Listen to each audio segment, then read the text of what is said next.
بلوچستان کے شہر خاران سے ہمارے گدروشیا پوائنٹ کے نمائندہ کاشف بلوچ کی رپورٹ کے مطابق کالج طلبہ کونسل خاران کا پروگرام اختتام پذیر ہوا، جس کے 3 سیشن تھے۔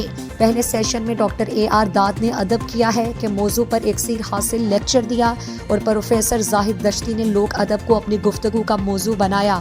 لیکچرز کے بعد ڈاکٹر شکور زاہد نے مذکورہ پروگرام کو مانیٹرنگ کی ذمہ داری سنبھالی۔ لیکچرز کے بعد سوال و جواب کا سلسلہ بھی چلا۔